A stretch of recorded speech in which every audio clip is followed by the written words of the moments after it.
Welcome back to program. So viewers, ਗੱਲਬਾਤ ਕਰਨ ਜਾ ਰਹੇ ਹਾਂ ਕਿ ਅਮਰੀਕਾ ਦੀ ਧਾਰਮਿਕ ਆਜ਼ਾਦੀ ਨਾਲ ਸੰਬੰਧਿਤ ਕਮਿਸ਼ਨ ਯੂਐਸ ਸਰਫ ਵੱਲੋਂ ਬੀਤੇ ਕੱਲ ਦਿੱਤੀ ਸਾਲਾਨਾ ਰਿਪੋਰਟ ਵਿੱਚ ਆਰਐਸਐਸ ਅਤੇ ਭਾਰਤੀ ਖੁਫੀਆ ਏਜੰਸੀ ਰਾਹ ਤੇ ਪਾਬੰਦੀਆਂ ਲਾਉਣ ਅਤੇ ਭਾਰਤ ਨੂੰ ਮਨੁੱਖੀ ਹੱਕਾਂ ਦੀ ਉਲੰਘਣਾ ਕਰਨ ਲਈ ਕੰਟਰੀ ਆਫ ਪਾਰਟੀਕੂਲਰ ਕੰਸਰਨ ਐਲਾਨ ਦੀ ਸਿਫਾਰਿਸ਼ ਕੀਤੀ ਗਈ ਹੈ ਔਰ ਭਾਰਤ ਨੇ ਪਲਟਵਾਰ ਕਰਦਿਆਂ ਅਮਰੀਕਾ ਤੇ ਦੋਸ਼ ਲਾਇਆ ਹੈ ਕਿ ਅਮਰੀਕਾ ਵਿੱਚ ਮੰਦਰਾਂ ਤੇ ਹਮਲੇ ਹੋ ਰਹੇ ਹਨ ਅਤੇ ਹਿੰਦੂਆਂ ਦੇ ਖਿਲਾਫ ਹੋ ਰਹੀ ਨਫ਼ਰਤ ਨੂੰ ਰੋਕਿਆ ਜਾਣਾ ਚਾਹੀਦਾ ਹੈ। ਸੋ ਇਸ ਨੂੰ ਕਹਿੰਦੇ ਹਨ ਛੱਜ ਤਾਂ ਬੋਲੇ ਛਾਨਣੀ ਕੀ ਬੋਲੇ, ਜਿਸ ਵਿੱਚ ਸੈਂਕੜਿਆਂ ਸ਼ੇਖ। ਸੋ ਇਸ ਬਾਰੇ ਆਪਾਂ ਗੱਲਬਾਤ ਕਰਨ ਜਾ ਰਹੇ ਹਾਂ।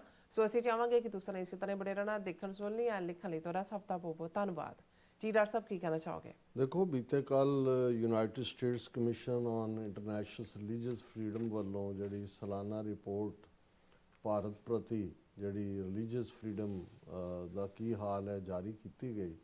ਇਸ ਵਾਰ ਉਹ ਬਹੁਤ ਸਟਰੋਂਗ ਸੀ। ਆਲਮੋਸਟ 6ਵਾਂ-7ਵਾਂ ਵਰ੍ਹਾ ਹੈ ਜਦੋਂ ਕਿ ਉਹਨਾਂ ਨੇ ਇਹ ਰਿਕਮੈਂਡ ਕੀਤਾ ਕਿ ਇੰਡੀਆ ਨੂੰ ਕੰਟਰੀ ਆਫ ਪਾਰਟੀਕੂਲਰ ਕੰਸਰਨ, ਜਿਹੜਾ ਕਿ ਵਾਇਲੇਸ਼ਨ ਦੀ ਸਭ ਤੋਂ ਸਿਖਰਲੀ ਪੌੜੀ ਹੈ, ਉਹ ਐਲਾਨਿਆ ਜਾਏ, ਕਿਉਂਕਿ ਭਾਰਤ ਦੇ ਵਿੱਚ ਜਿਹੜਾ ਹੈ ਉਹ ਘੱਟ ਗਿਣਤੀਆਂ ਮੁਸਲਮਾਨਾਂ, ਸਿੱਖਾਂ, ਈਸਾਈਆਂ, ਉਹਨਾਂ ਦੀਆਂ ਧਾਰਮਿਕ ਆਜ਼ਾਦੀਆਂ ਕੁਚਲੀਆਂ ਜਾ ਰਹੀਆਂ ਨੇ। ਸਟੇਟ ਜਿਹੜੀ ਹੈ ਬਿਲਕੁਲ ਬੇਸ਼ਰਮੀ ਦੇ ਨਾਲ ਹਿੰਦੂਤਵੀ ਆਰਗੇਨਾਈਜੇਸ਼ਨ ਜਿਹਦੇ 'ਚ ਆਰਐਸਐਸ ਮੁੱਖ ਤੌਰ 'ਤੇ ਹੈ, ਉਸ ਨੂੰ ਬੈਕ ਕਰਦੀ ਹੈ ਔਰ ਆਰਐਸਐਸ ਇਸ ਨਫ਼ਰਤ ਦੀ ਜਿਹੜੀ ਹੈ ਉਹ ਸੂਤਰਧਾਰ ਹੈ।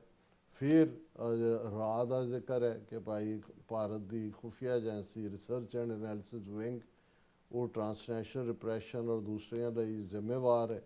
ਔਰ ਇਹ ਪਹਿਲੀ ਵਾਰ ਹੈ ਕਿ ਵੀ ਇਸ ਤਰ੍ਹਾਂ ਖੁੱਲ੍ਹ ਕੇ ਇਹ ਕਿਹਾ ਗਿਆ ਕਿ ਵੀ ਇਹਨਾਂ ਦੇ ਉੱਤੇ ਟਾਰਗੇਟਡ ਸੈਂਕਸ਼ਨਸ ਲਾਈਆਂ ਜਾਣ। Recommended sanctions on RSS and India's foreign intelligence agency research and analysis wing for their responsibility and tolerance of severe violations of religious freedom ਕਿ ਇਹ ਜ਼ਿੰਮੇਵਾਰ ਨੇ ਉਸ ਵਾਇਲੇਸ਼ਨ ਦੇ ਲਈ। ਫਿਰ ਉਹਨਾਂ ਨੇ ਟਾਰਗੇਟਡ ਸੈਂਕਸ਼ਨਸ ਦਾ ਜਿਹੜਾ ਦੇ ਨਾਲ designate India as country of particular concern, ਜਿਹੜਾ ਅਸੀਂ ਇਸ 7ਵਾਂ ਸਾਲ ਹੈ ਜਿਹਦੇ 'ਚ ਇਹ ਰਿਕਮੈਂਡੇਸ਼ਨ ਹੈ। ਫਿਰ ਜਿਹੜੀਆਂ ਪ੍ਰਪੋਜ਼ ਸੈਂਕਸ਼ਨਸ ਨੇ ਉਹਨਾਂ ਦੇ ਵਿੱਚ ਉਹਨਾਂ ਨੇ ਫਰੀਜ਼ਿੰਗ ਐਸੈਟਸ ਆਫ ਇੰਡੀਵਿਜੂਅਲਸ ਕਿ ਜਿਹੜੇ ਉਹਨਾਂ ਦੇ ਐਸੈਟ ਨੇ ਮੋਸਟਲੀ ਅਕਾਊਂਟ ਜਾਂ ਪ੍ਰਾਪਰਟੀ, ਉਹਨੂੰ ਜਿਹੜਾ ਉਹ ਜ਼ਬਤ ਕੀਤਾ ਜਾਏ। And barring their entry into United States, ਮਤਲਬ ਇਹ ਜਿੰਨੇ ਆਰਐਸਐਸ ਔਰ ਦੂਸਰੇ ਦੇ ਤਾਂ ਬੈਨ ਦਾ ਜ਼ਿਕਰ ਹੈ, ਪਰ ਈਵਨ ਰਾਹ ਨਾਲ ਸੰਬੰਧਿਤ ਜਾਂ ਦੂਸਰੇ ਜਿਹੜੇ ਨੇ ਇਹਨਾਂ ਦੀ ਅਮਰੀਕਾ ਦਾਖਲੇ ਦੇ ਉੱਤੇ ਵੀ ਪਾਬੰਦੀ ਲਾਈ ਜਾਏ। ਔਰ ਜਿਵੇਂ ਅਸੀਂ ਜ਼ਿਕਰ ਕੀਤਾ ਸੀ ਕਿ ਯੂਐਸ ਸਰਫ ਦੀ ਰਿਕਮੈਂਡੇਸ਼ਨ ਦੇ ਉੱਤੇ ਕਿ 2002 ਦੇ ਵਿੱਚ ਮੋਦੀ ਨੇ ਹਜ਼ਾਰਾਂ ਮੁਸਲਮਾਨਾਂ ਦਾ ਕਤਲੇਆਮ ਗੁਜਰਾਤ 'ਚ ਕੀਤਾ ਸੀ ਚੀਫ ਮਿਨਿਸਟਰ ਹੁੰਦਿਆਂ।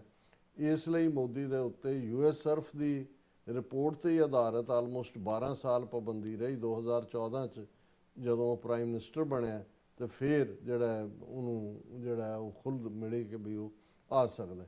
ਹੁਣ ਚਾਹੀਦਾ ਤਾਂ ਇਹ ਸੀ ਕਿ ਵੀ ਇਸ ਰਿਪੋਰਟ ਨੂੰ ਜਿਸ ਗੰਭੀਰਤਾ ਔਰ ਮਿਹਨਤ ਨਾਲ ਤਿਆਰ ਕੀਤਾ ਗਿਆ ਵਿਦ ਫੈਕਟਸ ਐਂਡ ਫਿਗਰਸ, ਉਸ ਨੂੰ ਭਾਰਤੀ ਹਾਕਮ ਸਮਝਦੇ ਕਿ ਭਾਈ ਇਹ ਬਦਨਾਮੀ ਹੋ ਰਹੀ ਹੈ। ਔਰ ਠੀਕ ਕਾਂਗਰਸ ਆਪੋਜੀਸ਼ਨ ਨੇ ਕਿਹਾ ਵੀ ਇਹ ਆਰਐਸਐਸ ਨੇ ਭਾਰਤ ਦਾ ਦੁਨੀਆ 'ਚ ਨੱਕ ਕਟਵਾ ਦਿੱਤਾ ਹੈ ਕਿ ਵੀ ਭਾਵੇਂ 47 ਤੋਂ ਬਾਅਦ ਭਾਰਤ ਇੱਕ ਗਰੀਬ ਮੁਲਕ ਸੀ, ਆਰਥਿਕ ਤੌਰ 'ਤੇ ਕਣਕ ਅਮਰੀਕਾ ਦੀ ਖਾਂਦੇ ਸੀ, ਇਕੋਨਮੀ ਵੀ ਬਹੁਤ ਡਾਊਨ ਸੀ, ਪਰ ਉਹਦੀ ਇੱਕ ਮੋਰਲ ਹਾਈ ਗਰਾਊਂਡ ਸੀ, ਉਸ ਦਾ ਇੱਕ ਰੁਤਬਾ ਸੀ ਜਿਹਦੇ 'ਚ ਇਹ ਹੁੰਦਾ ਸੀ ਕਿ ਭਾਈ ਇਹ ਜਿਹੜੀ ਹੈ ਸੱਚ ਦੀ ਗੱਲ ਕਰਦੇ ਨੇ।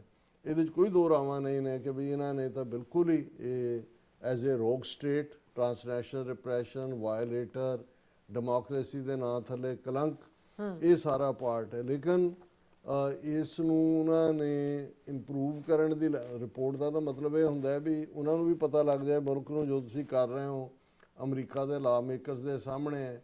ਜੇ ਕੰਟਰੀ ਆਫ ਪਾਰਟੀਕੂਲਰ ਕੰਸਰਨ ਬਣੇ ਤੇ developmental aid, economical sanctions, trade sanctions, ਇਹ ਸਾਰੀਆਂ ਲੱਗਣਗੀਆਂ। ਪਰ ਇਸ ਦਾ ਅਸਰ ਜਾਂ ਉਹਨਾਂ ਨੇ ਕੀ ਕਬੂਲਣਾ, ਉਹਨਾਂ ਦੇ ਜਿਹੜਾ foreign ministry, external affairs ministry, ਉਹਨਾਂ ਦਾ ਜਿਹੜਾ ਮੁੱਖ ਬੁਲਾਰਾ ਹੈ, ਉਹਨੇ ਅਮਰੀਕਾ ਦੇ ਉੱਤੇ ਜਿਹੜਾ ਉਹ ਪਲਟਵਾਰ ਕਰਦੇ ਆ, ਜਿਹੜਾ ਉਹ ਮਿਸਟਰ ਰਣਧੀਰ ਜੈਸਵਾਲ, ਉਹਨਾਂ ਦਾ ਐਕਸਟਰਨਲ ਅਫੇਅਰਸ ਮਿਨਿਸਟਰੀ ਦਾ ਸਪੋਕਸਮੈਨ ਹੈ।